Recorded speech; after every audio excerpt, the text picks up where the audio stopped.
자, 여러분, 이번 영상에서는 여러분들이 부모님 장례 치르시고 난 뒤에 1개월, 3개월, 6개월, 1년 그 이상의 기간에 따라 여러분들이 해야 될 일들을 제가 정리해 봤습니다.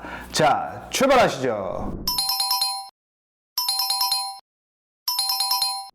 안녕하세요, 여러분. 대한변호사협회 인증 상속 전문 변호사 우광일입니다. 첫째로 1개월 내에 해야 될 일들에 대해서 알아보겠습니다. 먼저 1개월 내에 해야 될 일은 사망신고입니다. 여러분들이 사망신고를 늦게 하거나 안 하시는 분들이 있습니다. 물론 과태료만 내면 문제는 없습니다. 그런데 사망신고를 안 하고 부모님의 예금을 인출하거나 인감증명서를 발급받아가지고 부동산을 처분하거나 이런 행동을 할 수가 있습니다. 그래서 여러분들은 사망신고만 하지 않으면 문제가 없을 거라 생각하는데 그건 아닙니다. 사망신고는 1개월 뒤에 하든 1년 뒤에 하든 어떤 날짜에든 상관없이 사망일자는 여러분들이 신고할 때 제출하는 사망진단서나 사체 검안서에 기록된 그 순간이란 말이에요. 그러니까 여러분들이 늦게 사망신고를 했다 하더라도 그 사망신고한 순간에 여러분의 부모님이 사망한 날이 아니게 된다는 거죠. 그리고 상속인들 중에 어떤 분들은 장례비로 쓴다 뭐 이런 명목 하에 사망신고 안 하고 예금카드로 돈을 인출하는 경우도 있거든요. 이런 경우에 상속인들 사이에 그렇게 쓰는 거에 대해서 모두가 동의한다면 별 문제가 없습니다. 그런데 상속인들 사이에 동의가 안 되는 경우도 있거든요. 그러면 인출하신 분들은 다시 되돌려놓는 토해내야 되는 상황이 발생할 수도 있습니다. 여러분들이 다음으로 해야 될 일은 안심 상속 원스톱 서비스를 신청하는 겁니다. 여러분들은 부모님의 재산 관계나 세금 관계나 채무 이런 것들을 알 수가 없습니다. 그래서 안심 상속 원스톱 서비스를 신청하시면 부모님의 재산 내역에 대해서 여러분들이 자세히 알 수가 있습니다. 행정복지센터, 구주민센터죠. 거기서 사망 신고하시면서 안심 상속 원스톱 서비스 신청하시면 됩니다.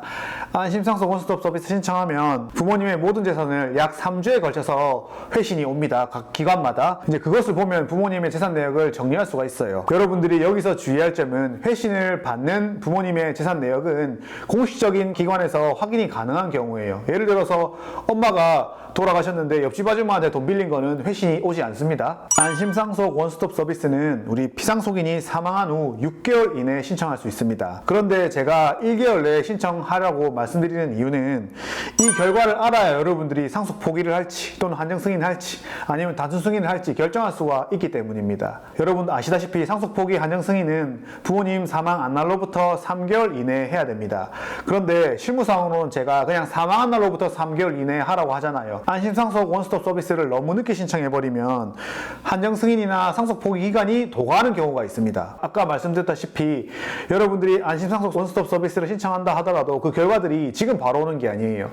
한 3주 정도 걸린단 말이에요. 그러니까 미리 신청을 해놔야 여러분들이 상속 포기나 한정 승인을 부모님 사망한 날로부터 3개월이 지나기 전에 신청을 할 수가 있게 되는 겁니다.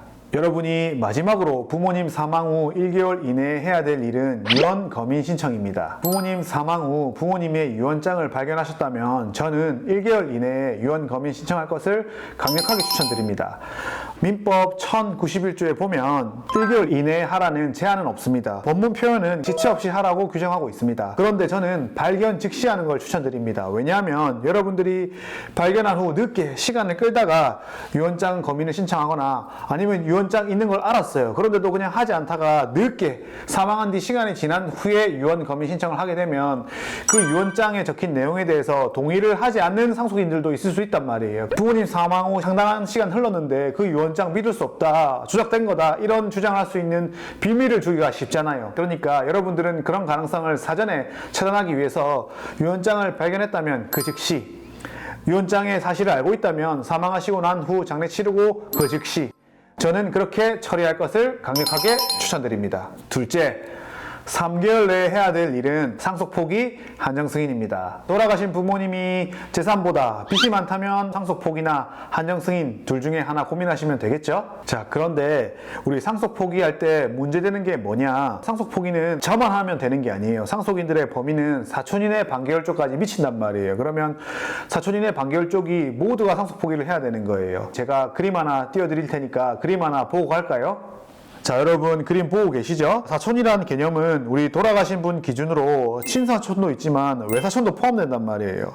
그러니까 여러분들이 상속 포기를 하면 규모가 굉장히 크고 본인들만 상속 포기하면 되는 경우가 아니라 어린 자녀들까지 하는 경우가 있으니까 이 점들까지 유의하셔야 됩니다. 다만 우리 2순위, 3순위, 4순위는 안날로부터 3개월이기 때문에 반드시 사망한 날로부터 3개월일 필요는 없으나 기간에 제한이 있다는 점을 유의하시라고 제가 알려드리는 거고, 미리 찍어놓은 상속 포기 한정 승인 영상에 이 내용이 있으니까 그 내용 참고하시기 바랍니다. 셋째, 부모님 사망 후 6개월 이내에 해야 될 일은 상속세 및 취등록세 신고 및 납부입니다. 상속세는 6개월 내에 신고하시고 납부해야 됩니다. 제가 이전 영상에서 상속세 납부 기한 알려드렸죠? 여러분들이 그 기간 내에 신고하고 납부하지 않는다면 가산세를 물 수도 있습니다. 상속세 신고하고 납부하실 때 그 바로 즉시 납부하실 수 없다면 분납하는 방법도 있고 5년에 걸쳐서 납부하는 연부연납이라는 제도도 있고 부동산, 주식밖에 없을 때는 또 물납하는 방법도 있습니다. 취등록세는 여러분들이 부동산 같은 거 등기할 때 내는 세금입니다. 해보신 분들은 알겠지만 등기 이전이 6개월 이내에 되는 경우가 잘 없습니다. 왜냐하면 상속인들에게 분쟁이 생기면 상속재산 분할 소송이 6개월 내에 잘 안 끝나거든요. 그렇다 보니까 이론상으로는 누군가가 나서서 미리 취등록세를 전부 다 내고 그 상속 지분이 확정되게 되면 그렇게 나중에 정산을 하자, 이런 식으로 정리를 많이 하기도 합니다. 그런데 제 경험상으로는 그런 경우는 잘 없습니다. 다들 안 내려고 합니다. 그래서 상속재산 분할 소송 끝나고 가산세 포함해서 납부하게 되는 경우가 더 많습니다. 자, 여기서 여러분들이 반드시 주의해야 되는 사항 한 가지가 있습니다. 일부 상속인들이 이렇게 말합니다. 상속세 6개월 내에 납부해야 되는데, 그런데 그 납부하려면 등기가 돼야 되니까 빨리 인감도장이랑 인감증명서 줘봐. 그거 빨리 등기한 다음에 상속세 납부해버리자. 그런데 여러분, 이렇게 급하게 말해서 여러분들도 인감도장이랑 인감증명서를 주는 경우가 있는데 이거는 사실이 아닙니다. 다 거짓말입니다. 6개월 내에 제가 말씀드렸다시피 등기 등록 안 해도 가산세 내면 되고 별다른 문제 일어나지 않습니다. 그러니까 절대 이 말에 속으시면 안 됩니다. 넷째, 부모님 사망 후 1년 이내에 해야 될 일은 유류분 반환 청구입니다. 민법 1117조 한번 읽어볼게요. 상속의 개시와 반환받아야 될 증여나 유증을 안 때로부터 1년, 그리고 부모님 돌아가신 때로부터 10년 이내에 유류분 반환 청구를 해야 한다고 규정하고 있습니다. 유류분 반환 청구 소멸시효 1년이라는 거 제가 영상 찍어서 미리 올려놨죠? 그 영상 보시면 상속의 개시와 그 다음에 안날로부터 중에 뒤에 거 기준으로 해서 1년 안에 하면 된다고 말씀드렸죠? 자, 다시 설명 안 하겠습니다. 넘어갑니다. 다섯째, 상속재산 분할 소송에는 기한의 제한이 없습니다. 상속재산 분할 소송은 유류분과 달리 기한의 제한이 없으니까 여러분들이 언제나 소송을 제기하시면 됩니다. 그런데 여러분들이 부모님 사망 후 상속재산 분할 소송을 통해서 빨리 상속재산을 정리하지 않는다면 아까 보셨듯이 세금 문제도 발생할 수도 있고 아니면 재산 상황에 변동이 생길 수도 있어요. 누군가 함부로 등기를 하거나 이런 상황이 발생할 수가 있거든요. 상속재산 분할 소송도 웬만하시면 여러분들이 부모님 사망하신 후 빠른 시일 내에 결정하셔서 진행하시는 것을 저는 강력하게 추천드립니다. 자, 여러분, 이번 영상에서는 부모님 사망 후 2개월, 3개월, 6개월, 1년, 그리고 상속재산 분할은 기간의 제한이 없다는 점에 대해서 알아봤습니다. 만약에 여러분들이 이 기간을 모르거나 못 지킬 경우에는 여러분들한테 불이익이 올 수 있습니다. 유류분 반환 청구 같은 경우에는 아예 소송조차 못하게 되니까요. 이 기간들 명심하셔가지고 처리해야 될 일들을 그 시간에 맞춰서 처리하시기를 바랍니다. 이번 영상은 여기까지. 저는 다음 영상으로 뵙겠습니다. 안녕!